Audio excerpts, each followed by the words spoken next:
एक ऋषि जो कि पुराने आयुर्वेद और योग के विशेषज्ञ थे, एक नगर के बाहर अपनी कुटिया बनाकर रहा करते थे। एक दिन उनके आश्रम में उस नगर का सबसे अमीर व्यक्ति आता है। अमीर व्यक्ति देखने में कुछ बीमार सा लग रहा था। उसने आते ही ऋषि को प्रणाम किया और एक धीमी सी दर्द भरी आवाज में कहना शुरू किया, मुनिवर, मैं इस नगर का सबसे अमीर व्यापारी हूँ। मेरे पास धन दौलत की कोई कमी नहीं है, लेकिन मैं अपने शरीर से खुश नहीं हूँ। अक्सर कोई न कोई बीमारी मुझे घेर ही लेती है, जिसकी वजह से सब कुछ होने के बाद भी मैं परेशान और दुखी रहता हूँ। तो क्या आप मुझे अपने आयुर्वेदिक ज्ञान के खजाने से कुछ ऐसे आसान और छोटे नियम बता सकते हैं जिनका पालन करके मैं एक स्वस्थ और निरोगी जीवन जी सकूं? ऋषि ने व्यापारी की बात को पूरे ध्यान से सुना और फिर कहना शुरू किया। आयुर्वेद में कहा गया है कि जिस व्यक्ति को हमेशा निरोगी और स्वस्थ रहना है, उसे अपने शरीर के वात, पित्त और कफ को हमेशा संतुलित रखना चाहिए। त्रिदोष आधारित शरीर है हमारा। कोई सी भी बीमारी केवल इन 3 दोषों की वजह से ही होती है, वात दोष, पित्त दोष और कफ दोष। जब वात बहुत बिगड़ जाता है तो 80 से ज़्यादा बीमारियां आती हैं। जब शरीर का पित्त बिगड़ता है तो 46 से ज़्यादा बीमारियां होने की संभावना बढ़ जाती है। और जब कफ बिगड़ जाता है तो 28 से ज़्यादा बीमारियां होती हैं। और अगर वात, पित्त और कफ तीनों बिगड़ जाएं तो शरीर में 148 से ज़्यादा बीमारियां हो जाती हैं। सर्दी, खांसी, जुखाम व दस्त से लेकर बड़ी से बड़ी बीमारियां भी केवल वात, पित्त और कफ के बिगड़ने से ही शरीर में होती हैं। इतना कहकर ऋषि थोड़ी देर के लिए मौन रहे और फिर कहना शुरू किया। भारतवर्ष के सबसे महान आयुर्वेदिक चिकित्सकों में से एक महर्षि बागभट्ट ने अपनी दोनों रचनाओं अष्टांग हृदयम और अष्टांग संग्रहम में शरीर की कार्य प्रणाली को समझाने और इसे स्वस्थ बनाए रखने के लिए 1000 नियम बताए हैं, जिनमें से 4 नियम जो कि शरीर के वात, पित्त और कफ को संतुलित रखने के लिए सबसे ज़्यादा जरूरी हैं, आज मैं तुम्हें बताता हूँ। तो तुम्हारे शरीर के वात, पित्त और कफ तीनों एक साथ संतुलित रहें, इसके लिए पहला नियम है कि खाना खाने के तुरंत बाद पानी नहीं पीना। महर्षि बागभट्ट कहते हैं कि खाना खाने के तुरंत बाद पानी पी लेना जहर पी लेने के समान होता है। व्यक्ति ने कहा, लेकिन क्यों मुनिवर? ऋषि ने कहा, हम जो कुछ भी खाते हैं वो हमारे पेट की एक जगह पर जाकर इकट्ठा हो जाता है, जिसे संस्कृत में जठर कहते हैं, या हिंदी में कुछ लोग इसे अमाशय भी कहते हैं। अब जैसे ही हमारा खाना जठर में पहुंचता है, इस खाने को पचाने के लिए जठर से अम्ल निकलता है, जिसे जठर अग्नि भी कहते हैं। अब यहाँ हमारा खाना अम्ल के माध्यम से चलता है, जिसे सरल भाषा में लोग पचना कहते हैं।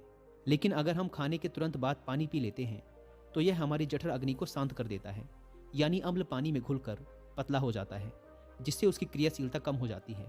और फिर हमारा खाना ठीक से पचता नहीं, बल्कि पेट में पड़ा पड़ा सड़ता रहता है।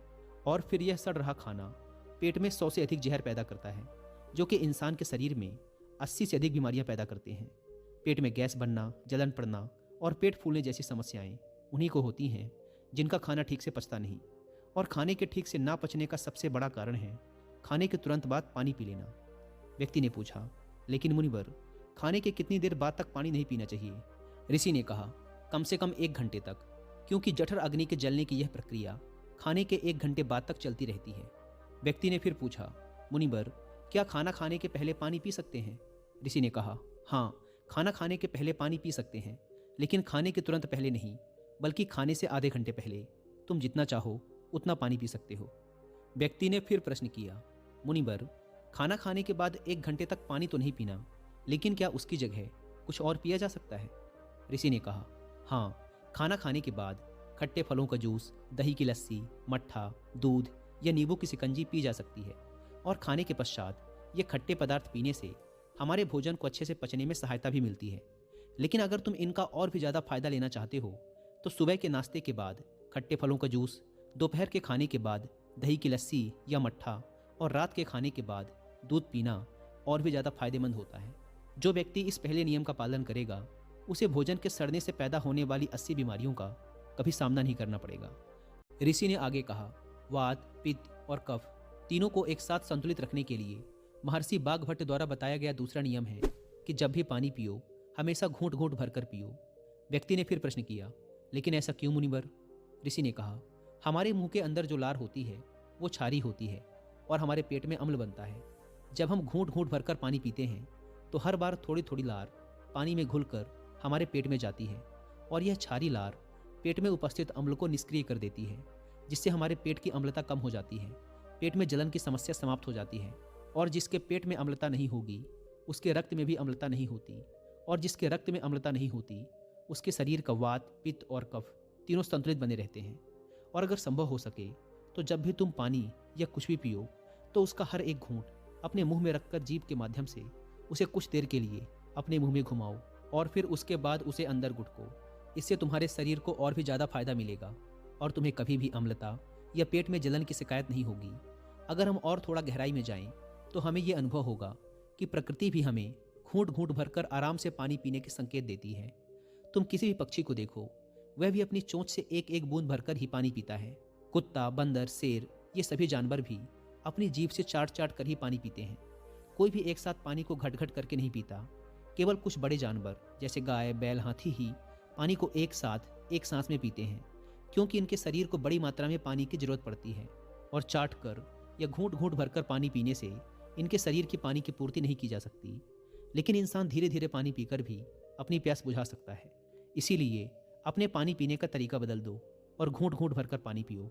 ऋषि ने आगे कहा, तीसरा नियम, चाहे कितनी भी प्यास लगी हो लेकिन कभी भी ज़्यादा ठंडा पानी मत पियो। व्यक्ति ने कहा, अब इसका भी कारण बता दें मुनिवर। ऋषि ने कहा, हमारा शरीर अंदर से गर्म होता है और जब हम बहुत ठंडा पानी पी लेते हैं तो उस ठंडे पानी के तापमान को हमारे शरीर के तापमान के बराबर लाने के लिए हमारा शरीर अपनी बहुत सी ऊर्जा खर्च कर देता है, जिससे हमें सुस्ती और थकान महसूस होती है।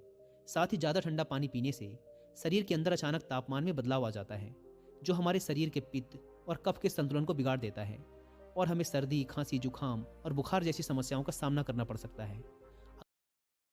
जोर और बीमार व्यक्ति ने ज़्यादा ठंडे या बर्फीले पानी का सेवन कर लिया तो यह उसकी मृत्यु का कारण भी बन सकता है, क्योंकि यह बर्फीला पानी उसके पेट को पूरी तरह से ठंडा कर देता है। पेट ठंडा होते ही हृदय ठंडा हो जाता है, हृदय ठंडा होते ही मस्तिष्क ठंडा हो जाता है और मस्तिष्क के ठंडा होते ही इंसान का पूरा शरीर ठंडा पड़ जाता है और शरीर ठंडा पड़ते ही इंसान की मृत्यु हो जाती है। इसीलिए महर्षि बाघभट्ट ने ज़्यादा ठंडे पानी के सेवन को गलत बताया है।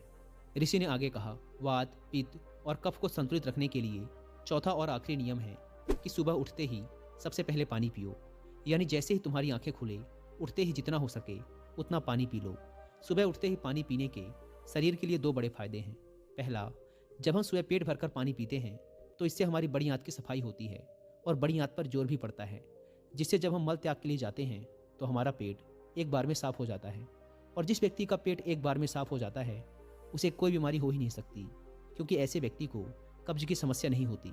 और ये बात हर कोई जानता है कि कब्ज सभी बीमारियों की जड़ है। और सुबह उठते ही पानी पीने का दूसरा फायदा ये है कि सुबह सुबह हमारे पेट में अम्ल की मात्रा सबसे ज़्यादा होती है और जब हम काफ़ी सारा पानी पीते हैं तो हमारे मुंह की लार, जो कि क्षारी होती है, वह पानी में घुलकर हमारे पेट में जाती है और पेट के अम्लीय माध्यम को उदासीन कर देती है। इसीलिए सुबह सुबह उठकर पानी पीना बेहद ज़रूरी है। तो ये थे महर्षि बाघभट्ट द्वारा बताए गए वो 4 नियम, जो सुनने में तो बहुत साधारण लगते हैं, लेकिन अगर तुम लगातार इन चारों नियमों का पालन करते हो तो तुम्हें कभी भी कोई बीमारी या रोग छू भी नहीं सकते। ऋषि के मुंह से इन चारों नियमों को सुनकर उस अमीर व्यापारी को आभास हुआ जैसे उसे उसकी समस्याओं का समाधान मिल गया हो। उसने चैन की सांस ली। उसने ऋषि के सामने ही उन चारों नियमों का पालन करने का प्रण लिया और उनका धन्यवाद कर खुशी खुशी वहां से चला गया।